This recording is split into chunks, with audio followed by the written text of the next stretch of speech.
Hello students, welcome to study master. I am GS Rai और आज हमारा इंडियन इकोनॉमी का सेकंड चैप्टर है। लेक्चर शुरू करने से पहले लेक्चर का मैं ओवरव्यू आपको दे देता हूँ। इसमें हम लोग जो है पीपल एज ए रिसोर्सेज पढ़ेंगे, संसाधन के रूप में लोग।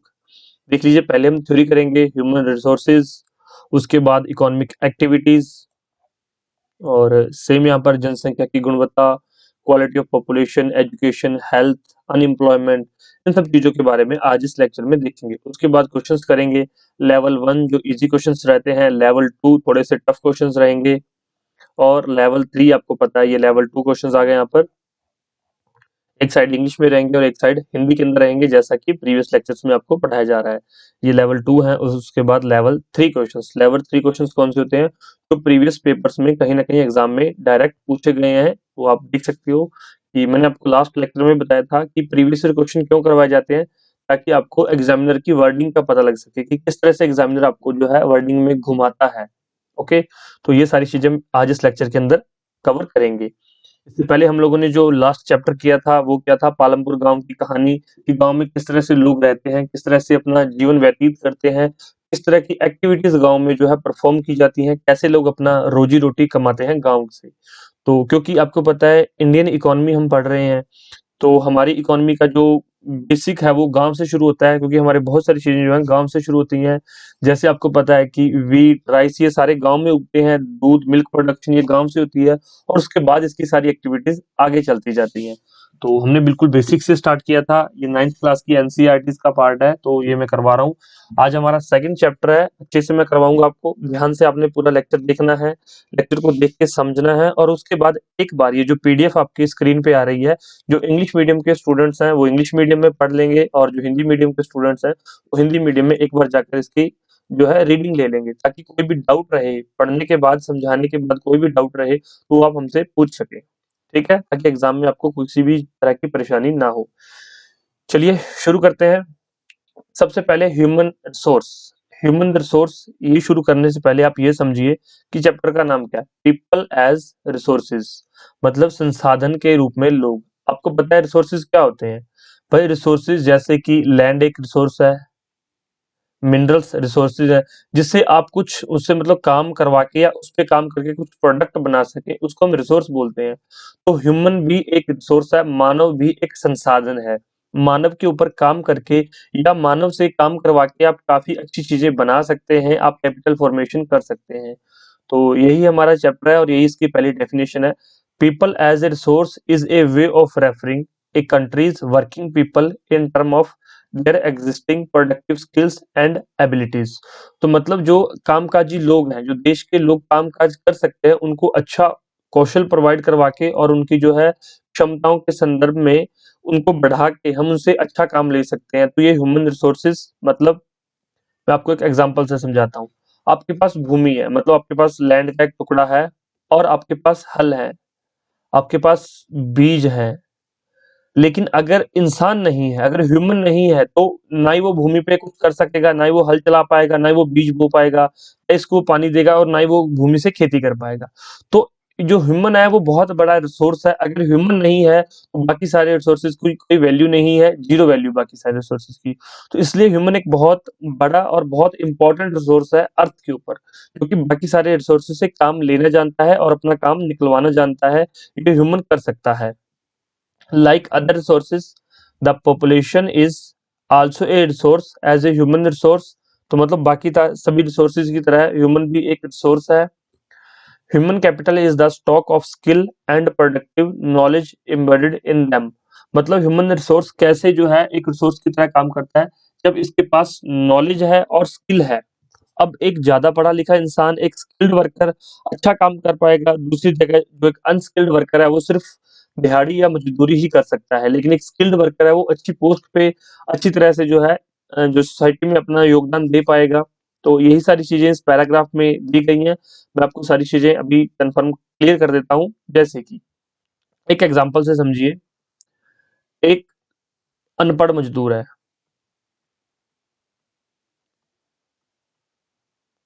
वो क्या करेगा? वो खेत में काम कर सकता है, वो किसी इंडस्ट्री में काम कर सकता है लेकिन एज ए वर्कर काम कर सकता है, तो वो एक दिन में 300 रुपए कमा सकता है या 400 रुपए कमा सकता है, तो वो एक महीने में ज्यादा से ज्यादा 12,000 रुपए ही कमा पाएगा। दूसरी दूसरी तरफ एक पढ़ा लिखा ग्रेजुएट इंसान है जो कि बहुत पढ़ा लिखा है, उसके पास स्किल्ड वर्कर है वो, तो वो क्या करेगा, उसकी सैलरी शायद 50,000 60,000 पर मंथ हो सकती है। तो ये आपकी जो है नेशनल इनकम में कम योगदान देगा, ये नेशनल इनकम में ज़्यादा योगदान देगा।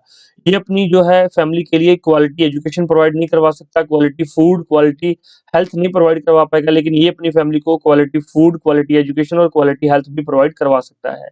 और मैंने आपको स्टार्टिंग में कहा है कि जो ह्यूमन रिसोर्स है, ह्यूमन रिसोर्स को हम कैसे ध्यान दे सकते हैं? भाई अगर किसी इंसान को क्वालिटी फूड मिले, क्वालिटी एजुकेशन मिले, क्वालिटी हेल्थ मिले, तो वही एक इंसान जो है अच्छी तरह से ग्रो कर सकता है, एक इंसान अच्छी तरह से अपनी लाइफ में जो-जो अचीव करना चाहता है, वो अचीव कर सकता है। एक आप ये समझिए कि एक जो अमीर घर के लोग होते हैं, उनको अच्छी एजुकेशन मिलती है, अच्छी हेल्थ फैसिलिटीज़ मिलती हैं, अच्छा खाने को मिलता है, तो वो जो है लाइफ में बहुत कुछ अच्छा अचीव कर लेते हैं। लेकिन दूसरी तरफ एक गरीब परिवार के लोग, वो क्या करते हैं, उनको खाने के भी शायद एक टाइम खाना मिलता है, एक टाइम खाना नहीं मिलता, तो वो पढ़ाई छोड़ के, एजुकेशन छोड़ के अपना खाना ढूँढने में लग जाते हैं, कि किसी तरह से हम लोग जो है खाना कमा सकें। और हेल्थ का तो पता ही नहीं है कि हेल्थ इश्यूज़ उनको क्या बीमारी है, बीमारी में भी वही काम करना पड़ता है। और स्किल्स का तो दूर-दूर तक कोई लेना-देना नहीं है। वही एजुकेशन भी बीच में रह जाती है, जब खाने के ही लाले पड़ जाएँ, खाना ही नहीं होता खाने के लिए तो एजुकेशन का भाई क्या करेंगे? वो कहते हैं कि पहले ज़िंदा रहें, एजुकेशन बाद में देखेंगे। तो भाई ह्यूमन रिसोर्सेज़ को अगर हमने ऊपर लेके जाना है, तो सभी के लिए क्या है, क्वालिटी एजुकेशन होनी चाहिए, क्वालिटी फूड होना चाहिए और क्वालिटी हेल्थ, मतलब उनकी हेल्थ तक पहुँच होनी चाहिए, जो हेल्थ फैसिलिटीज़ हैं, उन तक पहुँच होनी चाहिए। इसी तरह से इस पैराग्राफ में बताया गया है कि जो जापान एक कंट्री है, जापान के पास और कोई रिसोर्स नहीं है। जापान के पास कोई भी ज़्यादा रिसोर्सेज़ नहीं है। उन्होंने अपनी ह्यूमन रिसोर्स को इतना बेहतर बनाया है, अपनी कैपिटल जो अपने ह्यूमन कैपिटल को इतना बेहतर बनाया है और इतनी ज़्यादा इन्वेस्टमेंट की है, अब वो डेवलप्ड कंट्रीज़ में आता है जापान, आपको पता ही है। Countries like Japan have invested in human resources. They do not have any natural resource. These countries are developed rich. भाई कैसे हुई? उन्होंने अपने इंसानों का ज़्यादा ध्यान दिया। अब भारत में ऐसा नहीं है। भारत में भाई जो अमीर है वो अमीर होता जाता है और जो गरीब है वो गरीब ही होता जाता है, क्योंकि कोई ज़्यादा ध्यान नहीं दे रहा है। हालाँकि ऐसा नहीं है, आने वाले टाइम में भी ऐसा रहेगा। धीरे-धीरे चेंजेस आ रहे हैं और यही इस पूरे पैराग्राफ में लिखा हुआ है, तो आप एक बार ज़रूर पढ़ लीजिएगा। जो इंग्लिश मीडियम के स्टूडेंट हैं, वो इंग्लिश मीडियम में पढ़ लीजिएगा, जो हिंदी मीडियम के स्टूडेंट हैं, वो हिंदी मीडियम में, क्योंकि एक बार खुद से इस वर्डिंग को पढ़ लो, जो भी लिखा हुआ वो मैंने बता दिया है। लेकिन आपका खुद का भी थोड़ा-सा ये बनता है कि वर्डिंग क्या है, वो वर्डिंग आपको पता होनी चाहिए। उसके बाद देखिए दूसरा जो है पैराग्राफ है वो है इकोनॉमिक एक्टिविटीज़। क्या बोलते हैं? आर्थिक गतिविधियाँ। भाई आर्थिक गतिविधियाँ जितनी भी एक्टिविटीज़ हो रही हैं, अब इंसान है वो जन्म लेता है, उसके बाद उसको एजुकेशन मिलती है, वो अपने खाने-पीने का ध्यान रखता है। उसके बाद वो करेगा क्या बड़ा होके? सिर्फ़ शादी करेगा और बच्चे पैदा करेगा? नहीं, ऐसा नहीं है।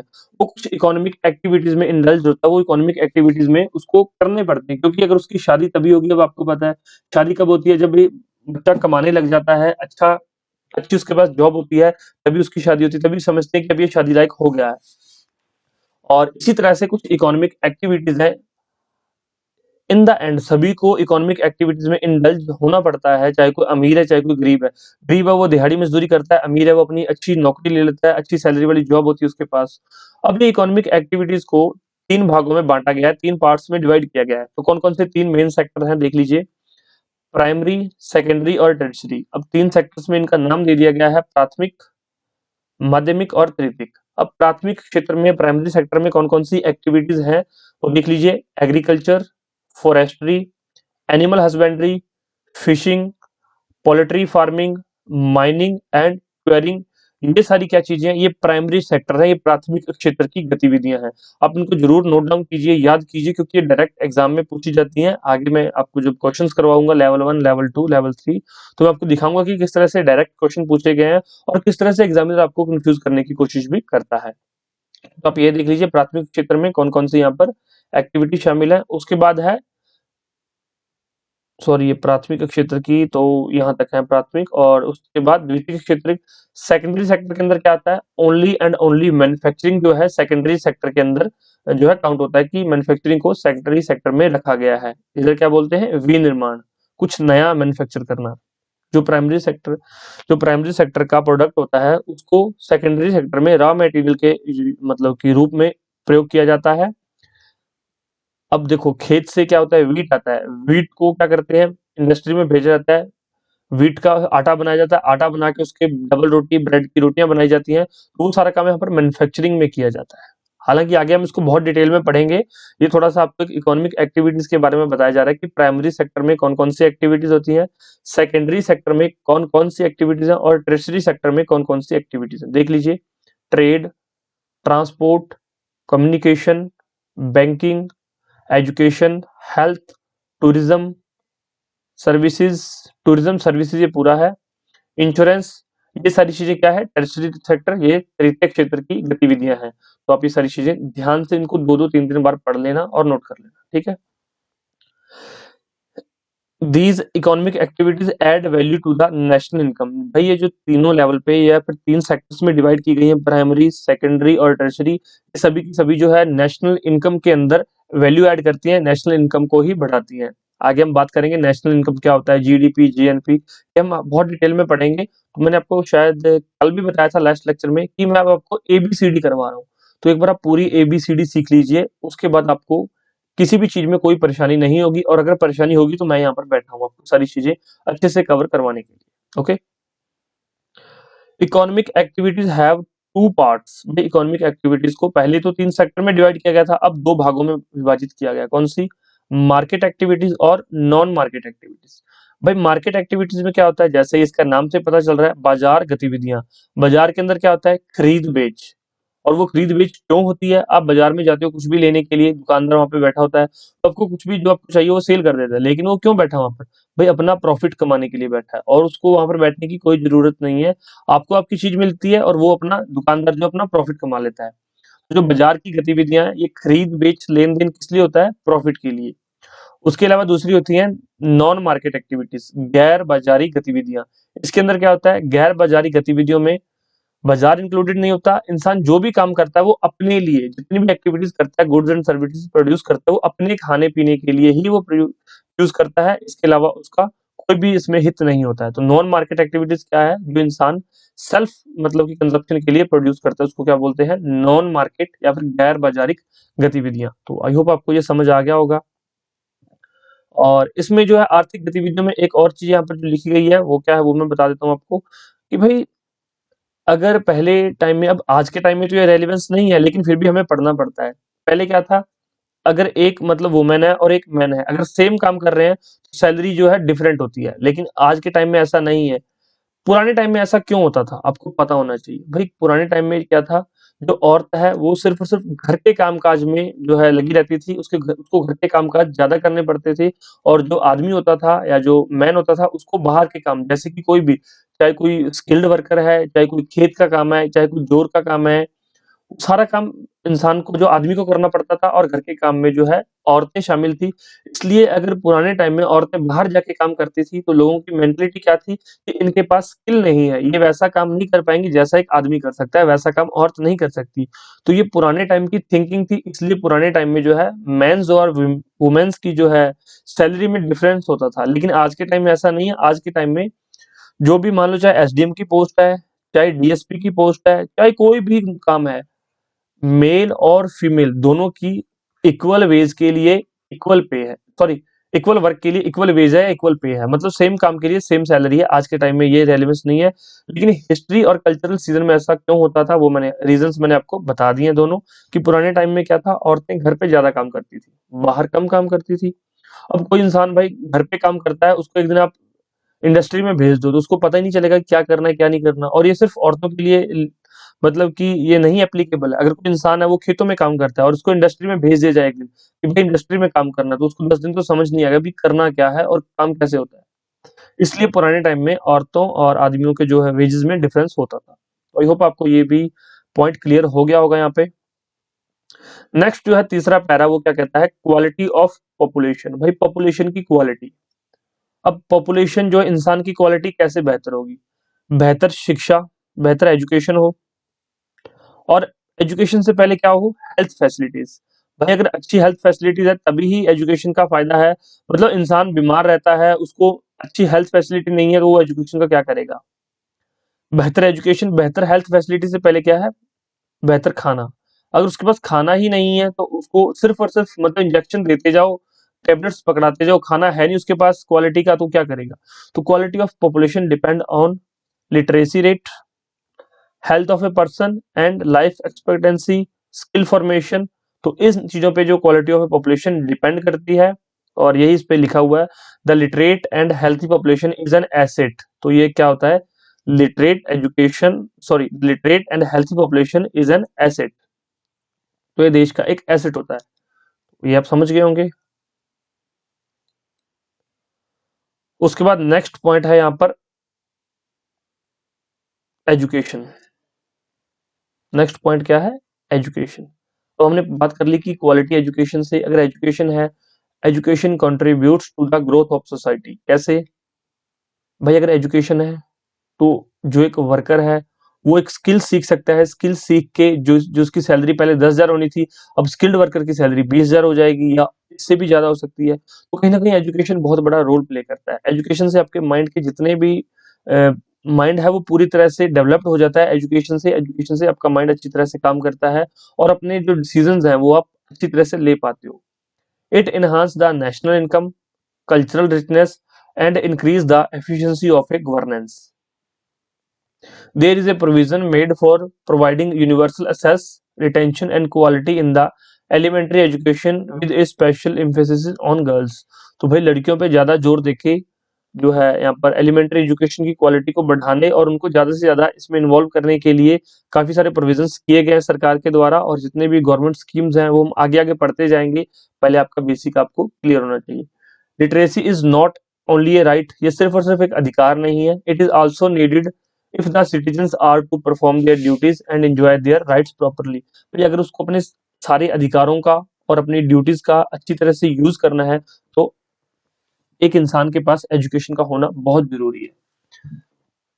समझ गया आप? एजुकेशन, शिक्षा, उसके बाद स्वास्थ्य है। भाई हेल्थ कितनी जरूरी है ये मैं आपको बार बार बता चुका हूँ, और फिर भी इसमें देख लीजिए जो भी लिखा हुआ है। The health of a person help him to realise his her potential and the ability to fight illness. Health is an indispensable basis for realizing one's well-being. Our national policy aim at providing the accessibility of healthcare, family welfare, and nutritional services with a special focus on the underprivileged segment of the population. Only 4 states, Andhra Pradesh, Karnataka, Maharashtra, Tamil Nadu, ये 4 states के नाम भाई जरूर याद रखना, बहुत important है। Have the maximum number of medical college. Andhra Pradesh, Karnataka, Maharashtra और तमिलनाडु, इसको ऐसे याद कर लो, AKMT।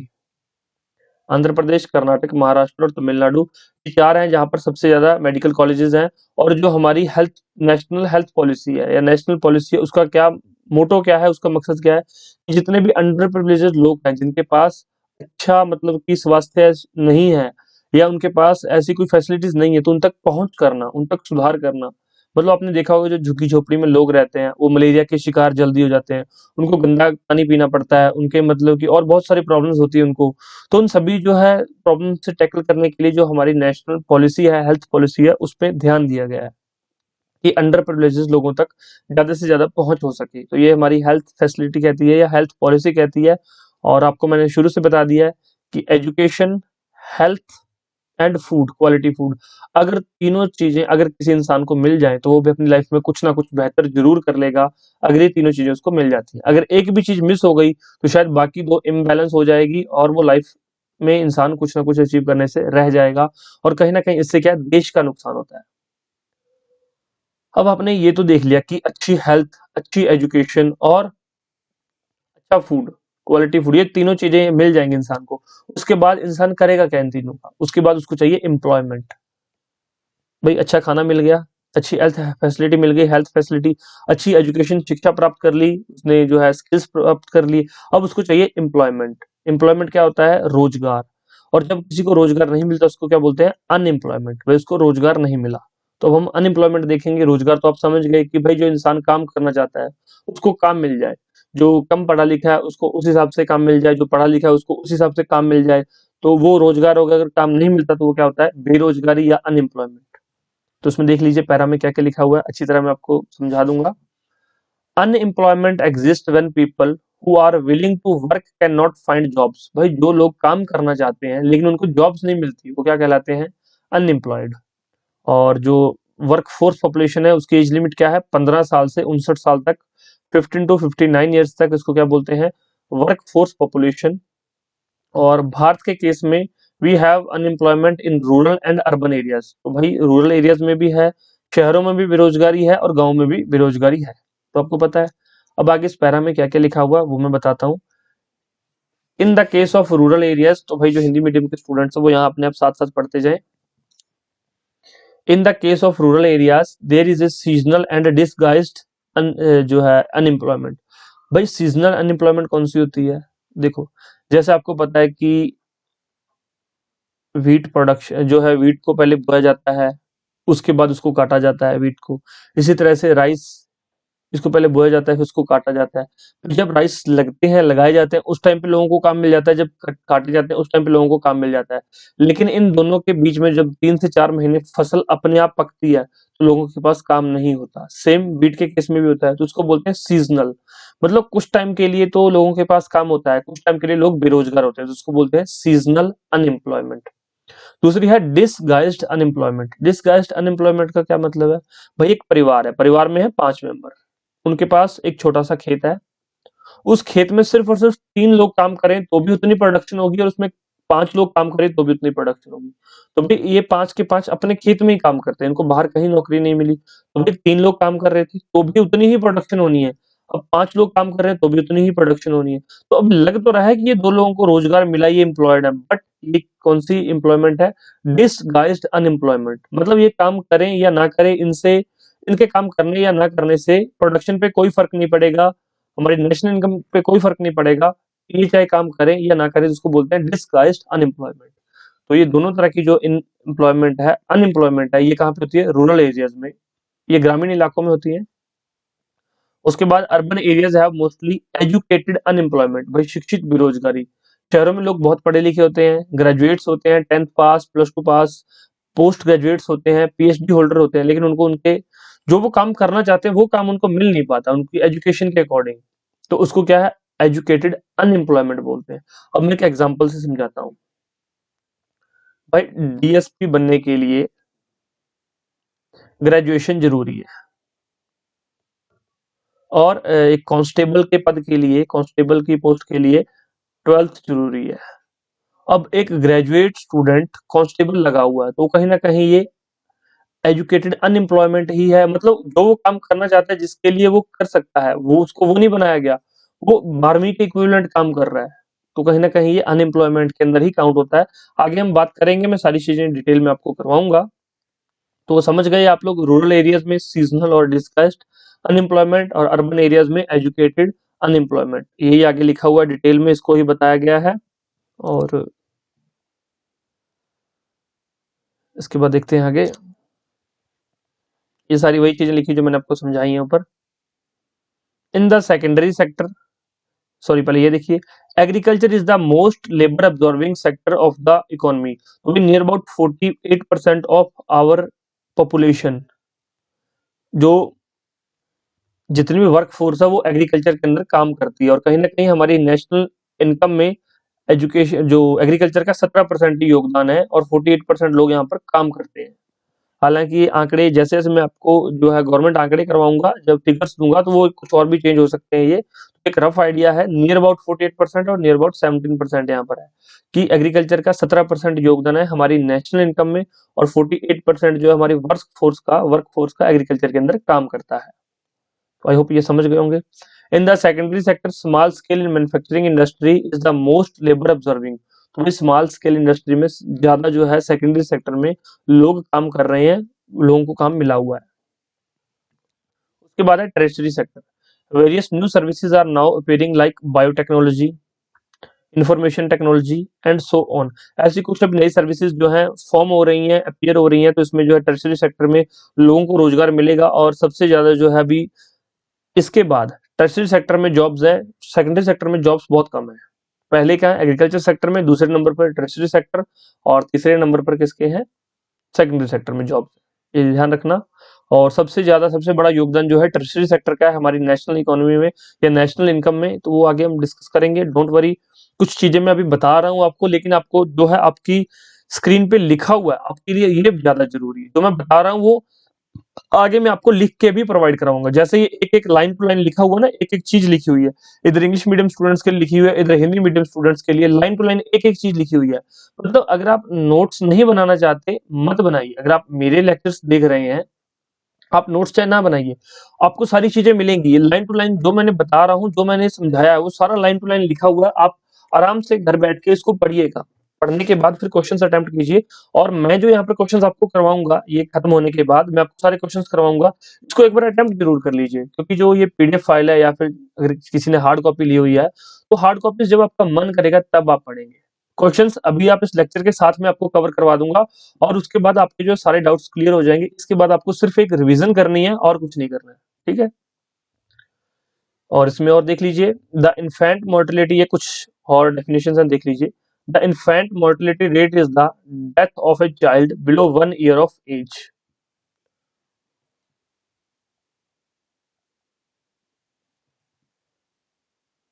यहाँ पर देखिए, शिशु मृत्यु दर 1 वर्ष से कम आयु के बच्चे की मृत्यु दर है। इसको बोलते क्या? Infant mortality rate. ये पहली डेफिनेशन है, नोट कीजिएगा। जन्म दर एक विशेष अवधि के दौरान प्रत्येक 1000 लोगों के लिए पैदा हुए बच्चों की संख्या है। क्या इसको बोलते हैं? Birth rate. The birth rate is the number of babies born for every 1000 people during a particular period. ये दूसरी डेफिनेशन है बर्थ रेट की। पहली इन्फेंट मोर्टेलिटी, दूसरी है बर्थ रेट की, और तीसरी है डेथ रेट की। Is the number of people per 1000 who die during a particular period.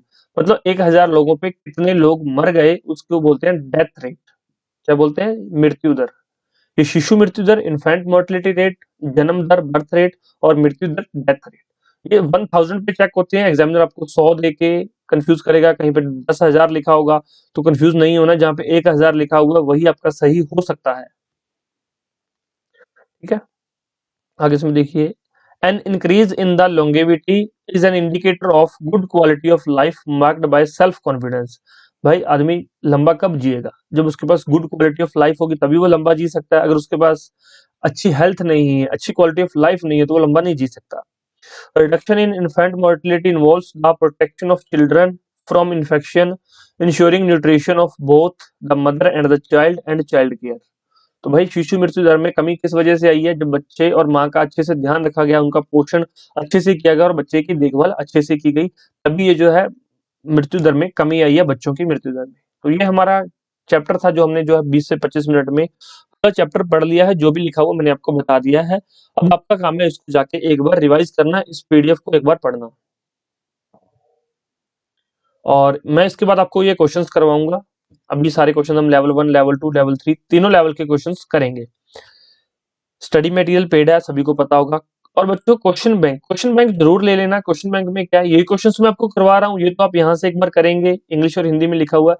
हमारा जो क्वेश्चन बैंक है उसमें 22,000 क्वेश्चन है। कितने क्वेश्चन है? 22,000 क्वेश्चन है। वो क्वेश्चन जरूर अटेम्प्ट करना। जितनी ज्यादा प्रैक्टिस करेंगे उतना ही आपको बेनिफिट मिलेगा। प्रैक्टिस नहीं करोगे, एक बार पढ़ोगे भूल जाओगे। ये क्वेश्चंस मैंने करवा दिए, ये एक ही बार आप कर सकते हो। दूसरी बार करोगे आपको लगेगा कि सर ने करवा दिए, ये क्वेश्चन तो हमें आते हैं। भाई क्वेश्चन बैंक में चैप्टर वाइज 22,000 क्वेश्चन दिए हुए हैं, वो चैप्टर्स को जरूर कर लेना। ये अटेम्प्ट करके जाओगे एग्जाम में, ऐसा कोई क्वेश्चन आपको ऐसा नहीं लगेगा कि यार ये तो मैंने पढ़ा ही नहीं है, ये तो मैंने देखा ही नहीं है। सारे क्वेश्चन आपको एग्जाम में इसी क्वेश्चन बैंक में से मिल जाए, ठीक है। ये सारी चीजें लिखी हुई हैं, आप लोग पढ़ लेना। और अलग अलग जो है डिफरेंट स्टेट एग्जाम्स के लिए नोट्स भी हैं, टेस्ट सीरीज भी अवेलेबल है। तो आप देख लेना जैसे भी आपको सही लगे। ये हमारे फोन नंबर है, व्हाट्सएप करके कुछ भी आप डिटेल ले सकते हो। चलिए हमारा पहला क्वेश्चन हम शुरू करते हैं। Level 1, easy to moderate. मतलब कुछ ऐसे क्वेश्चन होते हैं एग्जाम में जो हमें पढ़ते ही उसका आंसर पता लग जाता है। जैसे कि पहला क्वेश्चन देखते हैं, और इधर क्वेश्चन इंग्लिश में लिखे हुए हैं, इधर सेम क्वेश्चन हिंदी में है। जो स्टूडेंट हिंदी मीडियम का वो इस साइड देख सकता है स्क्रीन पे, दिस साइड, और जो इंग्लिश मीडियम का है वो यहाँ पर देखे। Human capital formation can be done by. मानव पूंजी निर्माण किसके द्वारा किया जा सकता है?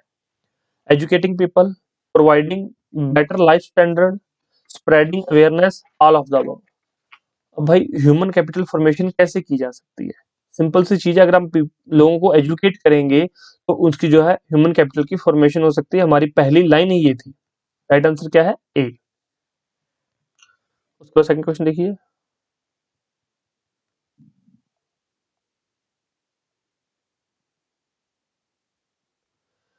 What kind of investment are required in human capital. तो भाई मानव पूंजी में किस प्रकार के निवेश की आवश्यकता होती है।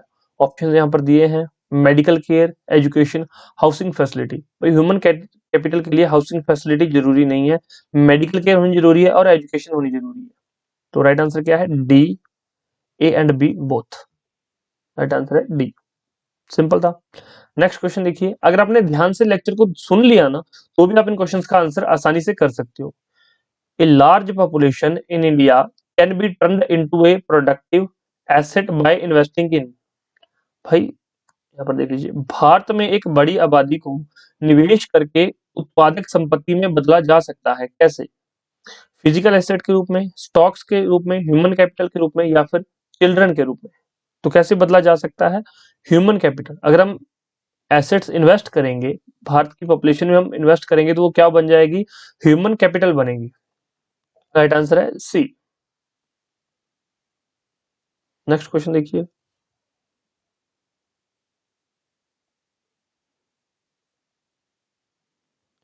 Which of the following is included in the primary sector. मैंने आपको बताया था 3 सेक्टर होते हैं, प्राइमरी, सेकेंडरी और टर्शरी। तो क्वेश्चन क्या है, निम्नलिखित में से कौन सा प्राथमिक क्षेत्र में शामिल है, पशुपालन, कृषि, वानिकी या उपरोक्त सभी। तो राइट आंसर क्या है, डी। भाई सारी चीजें, एनिमल हस्बेंड्री, एग्रीकल्चर और फॉरेस्ट्री, जो गांव से संबंधित एक्टिविटीज हैं वो मोस्टली जो है प्राइमरी सेक्टर के अंदर ही इंक्लूडेड होती हैं। राइट आंसर क्या होगा, डी। और कुछ स्टूडेंट इतने मतलब थोड़े से फास्ट होते हैं, वो क्या करते हैं, प्राइमरी सेक्टर देखा, यहाँ पे एग्रीकल्चर देखा, बी टिक करके आ गए, बाकी ऑप्शन ही नहीं देखे। तो भाई ऐसी गलती नहीं करनी है, चारों ऑप्शन एक बार देख लेने हैं। Which of the following is not included in the tertiary sector. अब यहाँ पर मैंने टर्शरी सेक्टर में बताया, देखिए, माइनिंग, ट्रांसपोर्ट, कम्युनिकेशन और बैंकिंग। भाई इन चारों में से निम्नलिखित में से कौन सा तृतीयक क्षेत्र में शामिल नहीं है। तो कौन सा शामिल नहीं है, माइनिंग। जो खनन है ये तृतीयक क्षेत्र में शामिल नहीं है। उसके अलावा transport, communication, banking, insurance sector, health facilities, ये सारी किसमें है, टर्शरी सेक्टर में शामिल है। राइट आंसर क्या है इसमें, ए, क्योंकि यहाँ पर नॉट इंक्लूडेड पूछा गया था। नेक्स्ट देखिए, विच of the following activities involves production for self consumption. तो यहाँ पर क्वेश्चन देखिए, निम्नलिखित में से किन गतिविधियों में सब उपभोग के लिए उत्पादन शामिल है। मैंने आपको बताया था एक मार्केट एक्टिविटीज होती है, एक नॉन मार्केट एक्टिविटीज होती है।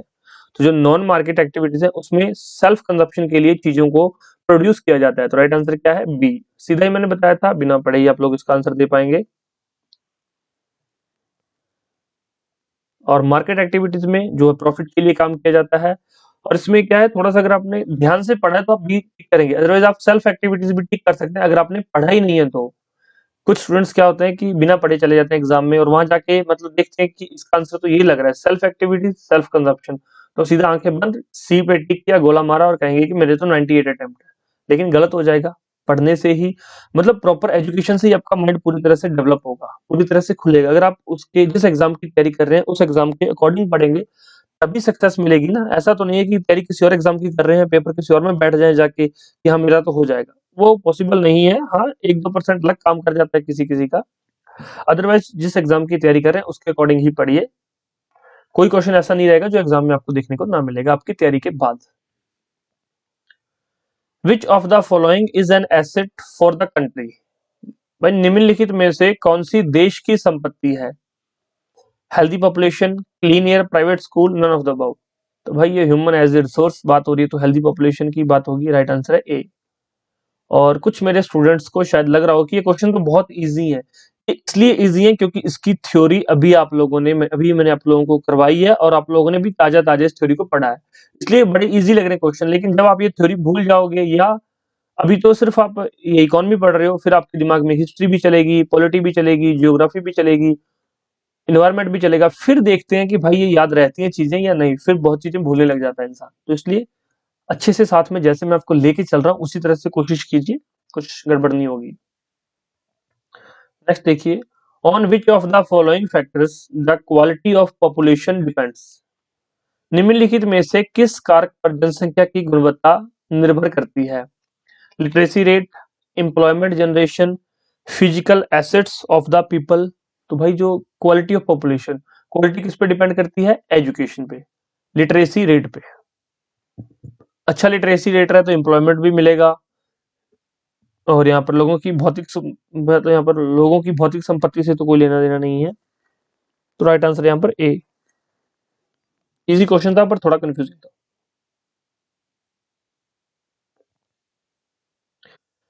Which of the following is not a benefit of education? भाई निम्नलिखित में से कौन सा एक शिक्षा का लाभ नहीं है?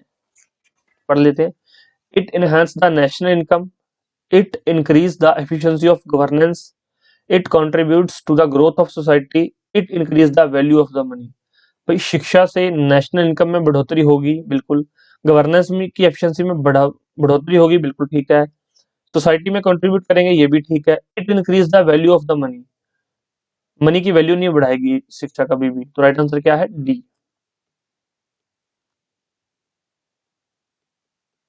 नेक्स्ट देखिए, the aim of our national health policy is to. भाई हमारी नेशनल हेल्थ पॉलिसी का एम क्या है, उसका उद्देश्य क्या है? Start medical college in all the district of nation, नहीं ऐसा कहीं नहीं लिखा हुआ।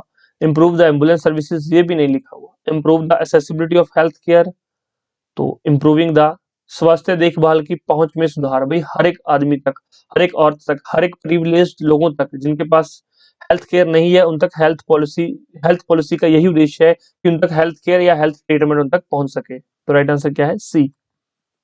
लेक्चर को बैक करके देख लेना, रिवाइंड करके देख लेना, ये सारी चीजें मैंने बोल के बताई हैं।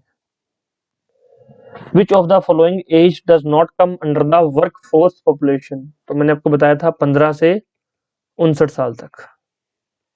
तो अब इसके बीच में देख लो कौन सा नहीं आ रहा, नॉट। तो ये 69 नहीं आ रहा है, तो राइट आंसर क्या है? ए इसका सही उत्तर हो गया। नेक्स्ट क्वेश्चन देखिए,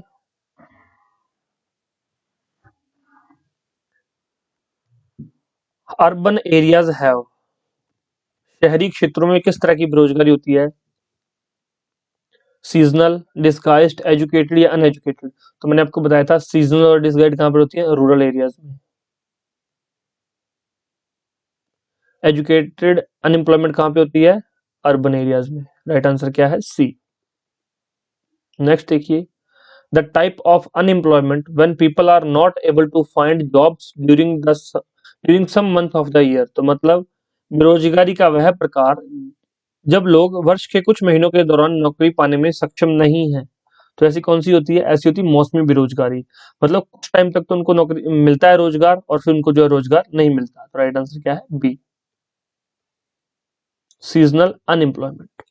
नेक्स्ट देखिए, the disguised unemployment is mainly found in. भाई डिसगाइज्ड अनएम्प्लॉयमेंट मैंने आपको बताया था कि एक छोटा टुकड़ा है भूमि का, 5 लोग हैं, 3 काम करें तो भी उतनी प्रोडक्शन है, और 2 और भी सेम काम कर रहे हैं, इनको लगता है कि ये काम कर रहे हैं, इनको नौकरी मिली हुई है। 5 से प्रोडक्शन में कोई फर्क नहीं पड़ रहा है, 0% डिफरेंस हो रहा है। तो उसको कौन सी है? इंडस्ट्रीज, एग्रीकल्चर फील्ड, स्कूल या सेमी अर्बन एरियाज? तो राइट आंसर क्या है? Agriculture fields. Right answer B है। नेक्स्ट देखिए, which of the following in the primary activities is the most labor observing sector of the economy? तो primary activities में most labour observing, भाई देखिए ये तो सारी ही प्राइमरी एक्टिविटीज है, तो इसमें पूछा गया मोस्ट लेबर ऑब्जर्विंग सेक्टर कौन सा है। वैसे देखा जाए तो प्राइमरी सेक्टर जो है मोस्ट लेबर ऑब्जर्विंग है, लेकिन इसमें पूछा गया कौन सी एक्टिविटी जो है सबसे ज्यादा लेबर को ऑब्जर्व करती है, तो वो है एग्रीकल्चर। राइट आंसर है डी, कृषि। नेक्स्ट देखिए,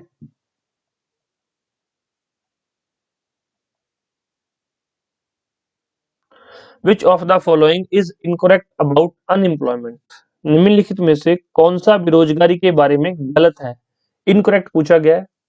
unemployment turn people into a liability, unemployment increase economic overload, यहाँ पे इनकरेक्ट है भाई, ये ध्यान रखना। अनएम्प्लॉयमेंट इंप्रूव्स पर्सनैलिटी डेवलपमेंट, बेरोजगारी व्यक्तित्व विकास में सुधार करती है। भाई बेरोजगारी से किसका सुधार होता है? Unemployment hertz the overall growth of economy. तो भाई बाकी सारे 3 हैं, ये तो ठीक है 3, और ये जो सी है ये गलत है, इनकरेक्ट। भाई एग्जामिनर आपसे इनकरेक्ट ही पूछ रहा था। कई बार क्या होता है जल्दी जल्दी में बच्चा सही को टिक करके आ जाता है, तो ये देख लो यहाँ पे करेक्ट लिखा हुआ है या इनकरेक्ट लिखा हुआ है, या फिर कई बार लिख देता है नॉट करेक्ट। ये देख लेना थोड़ा। The infant mortality rate is, मैंने आपको बताई थी, 3 डेफिनेशन करवाई थी, infant mortality rate, birth rate और डेथ रेट। तो शिशु मृत्यु दर क्या है? The death of person before its expected age, ये नहीं है। The birth of every child, the birth of a child for every 1000 people during a particular period, तो भाई ये भी यहाँ पर ठीक नहीं है, ये बर्थ रेट हो गया। The death of a child below 1 year of age, तो इसको क्या बोलते हैं? इन्फेंट मोर्टिलिटी रेट, शिशु मृत्यु दर। 1 साल से पहले किसी बच्चे की मृत्यु हो जाए तो उसको क्या बोलते हैं? इन्फेंट मोर्टिलिटी रेट या फिर शिशु मृत्यु दर। नेक्स्ट देखिए, an increase in longevity is an indicator of, दीर्घायु में वृद्धि किसका सूचक है? Good education, good job, good government या गुड क्वालिटी ऑफ लाइफ। तो अच्छी क्वालिटी ऑफ लाइफ, जीवन की अच्छी गुणवत्ता क्या कहलाती है? Sorry, good quality of life से क्या हो जाएगा? ये एक इंडिकेटर है in the increase in longevity, मतलब अगर अच्छी क्वालिटी ऑफ लाइफ है तो इंसान ज्यादा जी सकता है, और उसकी क्वालिटी ऑफ लाइफ पुअर है तो वो थोड़ा कम जी पाएगा। राइट आंसर इसका डी है। उसके बाद देखिए, the death rate, the death rate is the number of people per 100, तो 100 नहीं था, मैंने आपको बताया था कि सिर्फ और सिर्फ 1000 पे काउंट होता है। डेथ रेट है number of people per 1000 who died during a particular period, तो राइट आंसर क्या है? यही हमारा राइट आंसर है, बी। प्रति 1000 लोगों की संख्या जो किसी विशेष अवधि के दौरान मर जाते हैं उसको क्या बोलते हैं? मृत्यु दर, right answer B.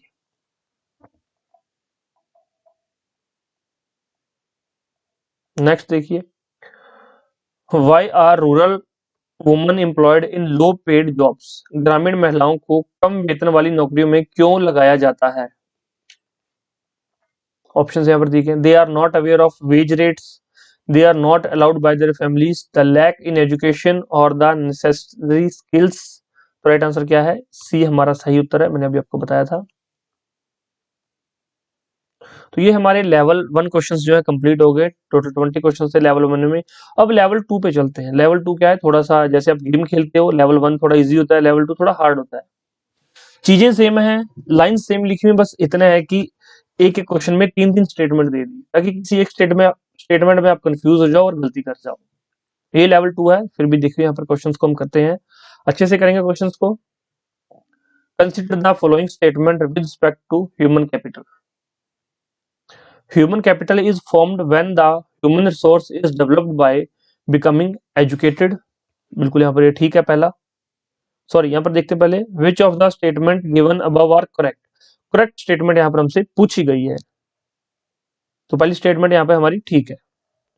Human capital is superior to other resources like physical capital, तो भाई ह्यूमन कैपिटल जो है बाकी सारे रिसोर्सेज से सुपीरियर है, ये भी मैंने आपको बताया था कि अगर आपके पास बाकी सारी चीजें हैं लेकिन इंसान नहीं है तो फिर कुछ भी प्रोडक्शन नहीं होगी, तो इंसान के बिना कुछ भी पॉसिबल नहीं है, तो human capital is superior to other resources. Next देखिए, investment in human capital does not provide a return like investment in physical capitals, तो ऐसा नहीं है।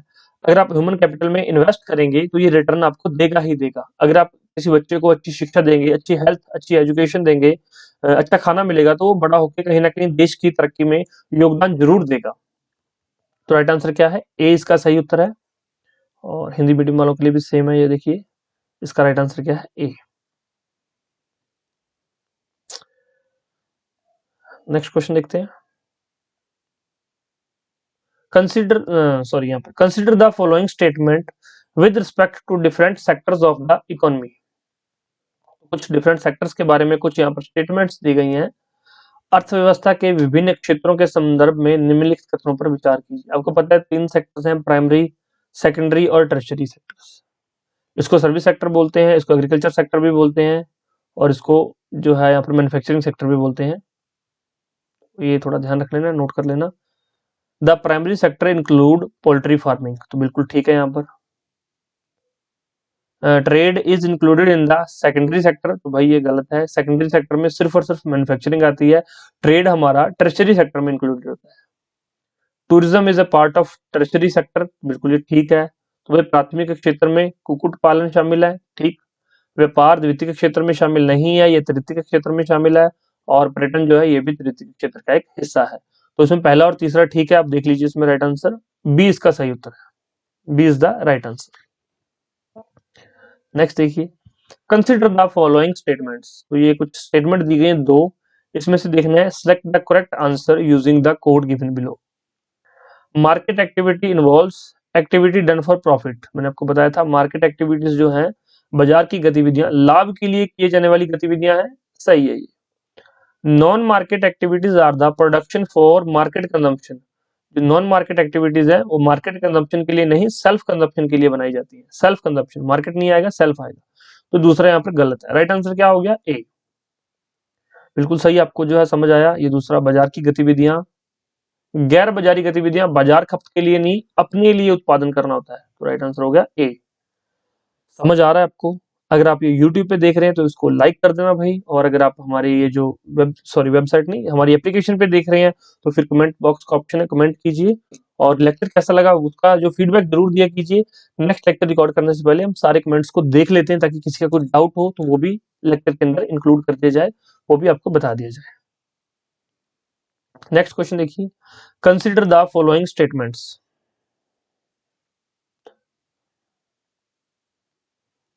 द क्वालिटी, यहाँ पे क्यों आएगा भाई, नोट कर लेना थोड़ा। The quality of population depend upon skill formation acquired by the people of the country.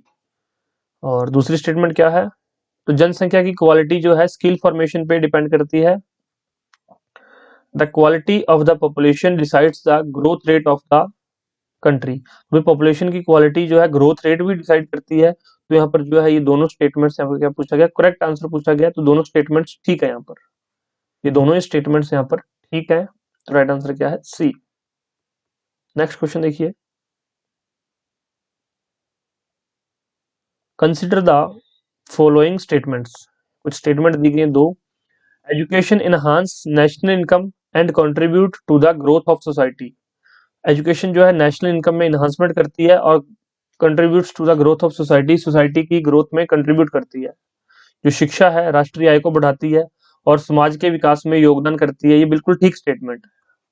दूसरी देखिए, Punjab is the one of the state which has maximum number of medical colleges. तो मैंने आपको बताया था AKMT। इन चारों स्टेट्स में जो है सबसे ज्यादा नंबर ऑफ मेडिकल कॉलेजेस हैं। तो ये पंजाब तो कहीं हमने पढ़ा ही नहीं है। हाँ, पंजाब और हरियाणा और वेस्टर्न उत्तर प्रदेश में जो है सबसे पहले ग्रीन रेवोल्यूशन आया था, लेकिन मेडिकल कॉलेज ज्यादा यहाँ पर नहीं है। तो दूसरी स्टेटमेंट यहाँ पर गलत है। तो पूछा गया करेक्ट स्टेटमेंट्स तो only a. Right answer A हो गया। नेक्स्ट देखिए, sixth question, consider the following statements. Seasonal and disguised unemployment is mainly found in the agriculture sector. Seasonal और डिसगाइज्ड अनएम्प्लॉयमेंट तीन चार बार बता चुका हूं, तो ये बिल्कुल सही स्टेटमेंट है कि ये सिर्फ और सिर्फ एग्रीकल्चर सेक्टर में ही पाई जाती है, मौसमी और प्रच्छन्न बेरोजगारी। पर डिसगाइज्ड अनएम्प्लॉयमेंट को प्रच्छन्न बेरोजगारी कहा जाता है।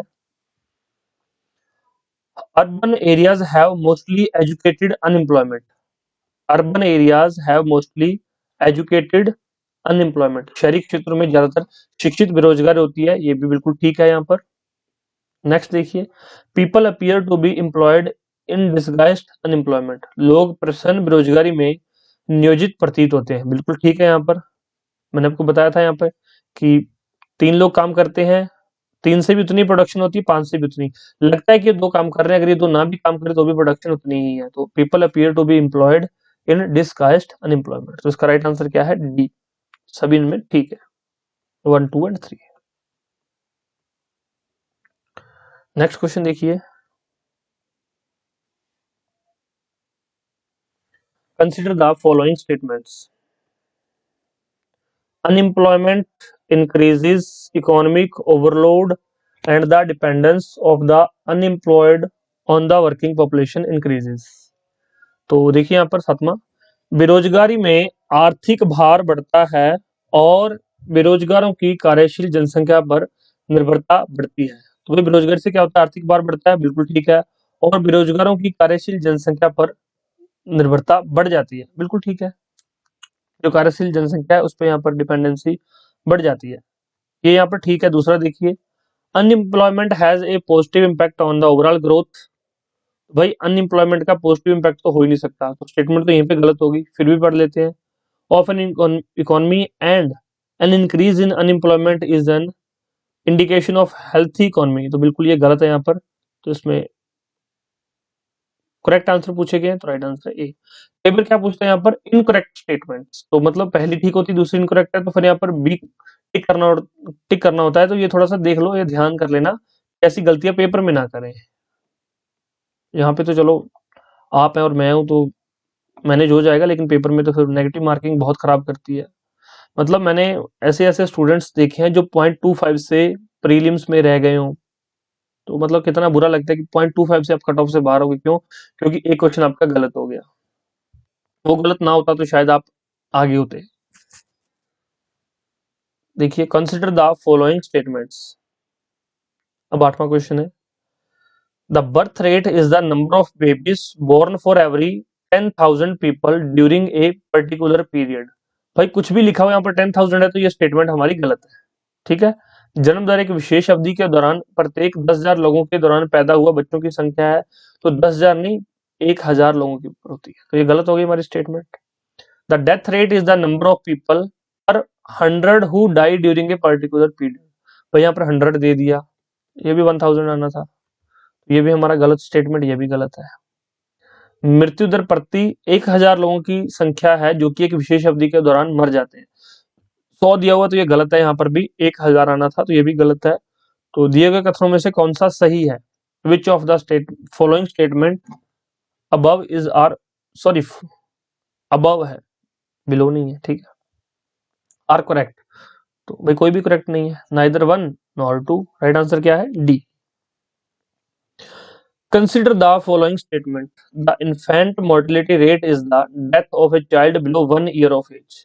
इन्फेंट मोर्टेलिटी रेट, शिशु मृत्यु दर 1 वर्ष से कम उम्र के बच्चों की मृत्यु है, तो ये बिल्कुल ठीक स्टेटमेंट है, हम पढ़ चुके हैं पहले। Reduction in infant mortality involves the protection of children from infection.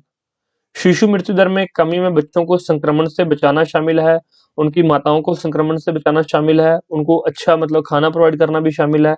तो राइट आंसर है ये भी, दूसरा भी यहाँ पर ठीक है। तो इसका राइट आंसर क्या होगा? Select the correct answer using the code given below. तो भाई पहला भी ठीक है, दूसरा भी ठीक है, तो राइट आंसर क्या है? सी। नेक्स्ट भाई प्रीवियस ईयर क्वेश्चन, ये है लेवल 3 प्रीवियस ईयर क्वेश्चंस। भाई जो प्रीवियस ईयर में पूछे गए, इसमें एग्जामिनर की वर्डिंग क्या रहती है वो देखना है आपने, और किस तरह के क्वेश्चंस पूछे गए हैं। Consider the following statements, human capital formation as a concept is better explained in terms of process which enables. और देखिए, एक अवधारणा के रूप में मानव पूंजी निर्माण प्रक्रिया के संदर्भ में बेहतर ढंग से समझाया गया है जो कि सक्षम बनाता है। ह्यूमन कैपिटल फॉर्मेशन जो है कॉन्सेप्ट है, इसके बारे में कौन कौन से स्टेटमेंट्स यहाँ पर जो है करेक्ट है, यही पूछा गया। Which of the statement given above are the correct, is या are? The individual of a country to accumulate more capital, मतलब किसी देश के व्यक्ति अधिक पूंजी संचय करना। तो भाई हमने ह्यूमन कैपिटल में ऐसा तो कुछ नहीं पढ़ा कि कोई एक इंडिविजुअल बंदा अपने लिए अच्छे ज्यादा कैपिटल कमा रहा है तो वो ह्यूमन कैपिटल है, ऐसा नहीं है, ये गलत है। Increasing the knowledge skill level and capacities of the people of the country, तो बिल्कुल यहाँ पर ये ठीक स्टेटमेंट है कि जो पीपल है, मतलब जो लोग हैं किसी देश के, उनकी नॉलेज बढ़ाना, स्किल लेवल को बढ़ाना और उनकी कैपेसिटीज को बढ़ाना, तो देश के लोगों का ज्ञान कौशल स्तर और क्षमता में वृद्धि करना, ये ह्यूमन कैपिटल की एक अवधारणा है, या फिर एक आप ये मान सकते हैं कि ये फॉर्मेशन का कॉन्सेप्ट को बेटर एक्सप्लेन करता है। नेक्स्ट देखिए, एक्यूमुलेशन ऑफ टेंजिबल वेल्थ और एक्यूमुलेशन ऑफ इनटेंजिबल वेल्थ। तो भाई टेंजिबल जिसको आप छू सकते हो, लेकिन नॉलेज स्किल कैपेसिटीज को आप छू नहीं सकते, एक्यूमुलेशन ऑफ इनटेंजिबल वेल्थ। तो ये चौथा ठीक है यहाँ पर। तो उसमें पूछा गया करेक्ट कौन कौन से हैं, दूसरा और चौथा यहाँ पर करेक्ट है, तो राइट आंसर है सी। राइट आंसर होगा सी।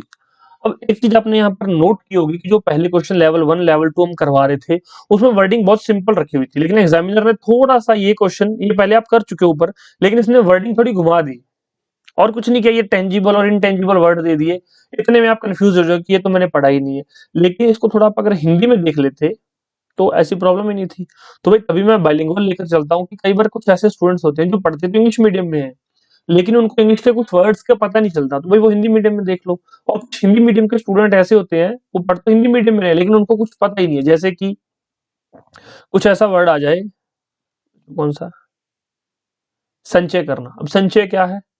एक्यूमुलेशन। तो कहीं ना कहीं आप उधर पढ़ लो। तो इसलिए मैं बाइलिंगुअल कोशिश करता हूँ कि हर एक चीज जो भी प्रोवाइड की जाए स्टडी मास्टर पर, वो आपको बाइलिंगुअल ही प्रोवाइड की जाए। तो लेक्चर्स आपको बाइलिंगुअल मिल रहे हैं तो आप हमें अपना फीडबैक जरूर दीजिएगा। अब हम सेकंड क्वेश्चन की तरफ चलते हैं। Transport, communication and commerce are covered under primary, secondary, tertiary या रूरल एक्टिविटीज। परिवहन, संचार और वाणिज्य इसके अंतर्गत आते हैं। प्राथमिक गतिविधियां सेकेंडरी या टर्शरी। ट्रांसपोर्ट, कम्युनिकेशन, कॉमर्स तो ये टर्शरी सेक्टर में आते हैं। किस में आते हैं? तृतीयक गतिविधियों में। आई होप आपको क्लियर हो गया होगा, ये पहले भी आप पढ़ चुके ऊपर। विच of the following activities is not a part of service sector in an economy. भाई सर्विस सेक्टर किस सेक्टर को बोलते हैं? टर्शरी सेक्टर को, मैंने आपको बताया था। तो hotel and restaurant, insurance, manufacturing या ट्रांसपोर्ट। निम्नलिखित में से कौन सी गतिविधि किसी अर्थव्यवस्था में सेवा क्षेत्र का हिस्सा नहीं है? कौन सी है यहाँ पर? विनिर्माण जो है ये सेवा क्षेत्र का हिस्सा नहीं है, ये किसका है? ये सेकेंडरी सेक्टर का हिस्सा है। राइट आंसर क्या है यहाँ पर? सी। सिंपल सा क्वेश्चन है, आपको पता है इसका। उसके बाद देखिए,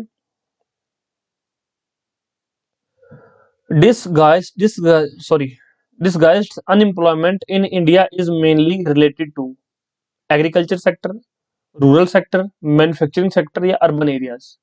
भाई मैंने आपको बताया था डिस्गाइज्ड अनएम्प्लॉयमेंट। अब बस ज्यादा कुछ मत याद करो, ये एक मेरा जो मैंने आपको बताया था, एक मतलब कि जमीन का टुकड़ा, ए पीस ऑफ लैंड, जिसमें 5 लोग एक फैमिली मेंबर हैं, 3 काम करते हैं, 2 और काम करते हैं। तो भाई जो जमीन है, जो भूमि है, वो कहाँ पर होती है? वो गांव में होती है। एग्रीकल्चर सेक्टर और रूरल एरिया, ये 2 हैं। मैन्युफैक्चरिंग का तो कुछ इसमें लेना देना नहीं है, तो जिसमें 3 है वो हम हटा देते हैं। ये 3 हटा दिया। अब यहाँ पर क्या बचा? 1 और 2, या फिर यहाँ पर 2 और 4। तो हमने 3 वाले तो हटा दिया, अब इसमें देखिए 1 और 2, तो राइट आंसर क्या है? डी। अर्बन एरियाज में ये पॉसिबल नहीं है। अर्बन एरियाज में जो है एजुकेशनल अनएम्प्लॉयमेंट होती है, शिक्षित बेरोजगारी। तो राइट आंसर क्या हो गया? डी। फोर्थ का यहाँ पर डी राइट आंसर है। कृषि क्षेत्र और ग्रामीण क्षेत्र। आई होप सिंपल था, आपको समझ आया होगा। नेक्स्ट क्वेश्चन देखिए, dis disguised unemployment arises when. भाई प्रछन्न बेरोजगारी तब उत्पन्न होती है जब क्या होता है? Demand for a labour decreases due to demographic reasons as compare to its supply. और इसमें क्या है? इसकी आपूर्ति की तुलना में जनसांख्यिकी कारणों से श्रम की मांग घट जाती है। ऐसा कुछ नहीं है, ये स्टेटमेंट यहाँ पर ठीक नहीं बैठती। Labour demand decreases due to seasonal instability, तो लेबर की डिमांड घट जाए ऐसा भी नहीं है। More workers are engaged in the same occupation than expected, बिल्कुल ठीक है ये यहाँ पर। 3 की जरूरत थी, 5 लोग काम कर रहे हैं, 3 यहाँ पे 2 ये कर रहे हैं, मतलब ये इनकी 2 की जरूरत नहीं है, लेकिन इनको लगता है कि ये जॉब काम कर रहे हैं, इनको काम मिला हुआ है, तो ये डिस्गस्ड अनएम्प्लॉयमेंट कहलाती है। राइट आंसर है सी। अपेक्षा से अधिक कर्मचारी एक ही व्यवसाय में लगे हुए, उसको क्या बोलते हैं? डिस्गाइज्ड या प्रच्छन्न बेरोजगारी। क्या बोलते हैं? प्रच्छन्न बेरोजगारी। तो आप अब जाकर ये सारी चीजें नोट कर लो। जो चीजें आप, मैं वैसे कहता हूँ नोट मत करो, नोट्स मत बनाओ, लेकिन भाई अपने नोट्स बनाओगे तो अपना फायदा है। मतलब जितना मैं करवा रहा हूँ वो आप कर रहे हो, दैट इज माई 100%। मैं अपना 100% आपको दे रहा हूँ। ये 100% एक एग्जाम्पल से समझाता हूँ, 1 मिनट रुकिए। मैं अपना 100% आपको दे रहा हूँ, ओके। ये 100% यहाँ पर ए स्टूडेंट है, एक बी स्टूडेंट है, एक सी स्टूडेंट है और एक डी स्टूडेंट है और एक ई स्टूडेंट है। ये 5 स्टूडेंट्स को मैं अपना 100% दे रहा हूँ। इस स्टूडेंट ने अपनी 20% मेहनत की, इस स्टूडेंट ने अपनी 30% मेहनत की, इस स्टूडेंट ने अपनी 40% मेहनत की, इसने 50% मेहनत की और इसने अपनी 100% मेहनत की। तो भाई इसका टोटल हो गया 200% और इसका टोटल है 120%। अब आप देख सकते हो ये मेहनत ज्यादा है या 200% की मेहनत ज्यादा है। तो भाई मैंने 100% दिया, वो सभी को समझ आया। आप अपना 100% दोगे तो भाई 200% हो जाएगा, अपना 20% दोगे तो भाई 120 हो जाएगा, और अगर अपना 0% दोगे तो भाई ये 100 ही रह जाएगा। तो अब आपकी मेहनत आपके ऊपर डिपेंड करती है। मैंने आपको जो है अच्छे से पहले फिर से एक बार थोड़ा सा ओवरव्यू दे देता हूँ कि हमने क्या क्या किया है। ह्यूमन सोर्सेज की पहले हमने थ्योरी पढ़ी, उसके बाद इकोनॉमिक एक्टिविटीज के बारे में देखा, फिर क्वालिटी ऑफ पॉपुलेशन के बारे में देखा, एजुकेशन के बारे में, हेल्थ, अनएम्प्लॉयमेंट के बारे में हमने अच्छे से पढ़ा। उसके बाद क्वेश्चंस लेवल 1 क्वेश्चंस किए, इसके 20 क्वेश्चंस थे। फिर लेवल 2 क्वेश्चंस किए जो कि आपके यहाँ पर 9 क्वेश्चंस शायद यहाँ पे, हाँ 9 क्वेश्चंस थे। फिर लेवल 3 क्वेश्चन किए जो कि 5 क्वेश्चंस थे। तो ये हमने अच्छे से कर लिए हैं। अब इसके बाद आपने ये जो पीडीएफ फाइल है इसको पढ़ना है, आंसर विद एक्सप्लेनेशन दिए। आपने एक एक क्वेश्चन की एक्सप्लेनेशन जरूर पढ़नी है। ऑप्शन ए करेक्ट है, एक्सप्लेनेशन दी गई, डी करेक्ट है, एक्सप्लेनेशन दी गई है क्यों करेक्ट है, और ये एक्सप्लेनेशन सेम यहाँ पर हिंदी में भी दी गई है, स्पष्टीकरण के साथ उत्तर ये भी यहाँ पर दिए गए हैं। ठीक है, तो आपको ये भी जाकर पढ़ने हैं। ऐसा नहीं है कि मैंने बस पढ़ा दिया उसके बाद आपकी कोई जिम्मेवारी नहीं बनती, आपकी जिम्मेवारी बनती है आपको ये एक बार पढ़ने हैं। ठीक है, और पीडीएफ फाइल कहाँ से मिलेगी आपको पता ही है। ये अगर आपने पेड कोर्सेज में है तो आपको ये सारी पीडीएफ फाइल पहले ही अवेलेबल होगी होंगी, और अगर आप पेड कोर्सेज में नहीं है, आप कहीं ये फ्री कहीं से एक्सेस कर रहे हैं लेक्चर्स, तो फिर आप लोग ये आप देख सकते हैं यहाँ पर। फिर आप यहाँ पर एक मैसेज कर दीजिए, यहाँ पर एक मैसेज ड्रॉप कर दीजिए, आपको जो है पूरी जानकारी मिल जाएगी कि आप कहाँ से इस पीडीएफ को डाउनलोड कर सकते हैं। ठीक है, thank you so much, take care, bye bye, मिलते हैं नेक्स्ट लेक्चर में। तब तक भाई अपनी चीजों को रिवाइज करते रहो, अपने नोट्स बना लो तो फायदा है, नहीं बनाओगे तो भी आपकी मर्जी है। और हमारे साथ जुड़ने के लिए बहुत बहुत धन्यवाद। Take care.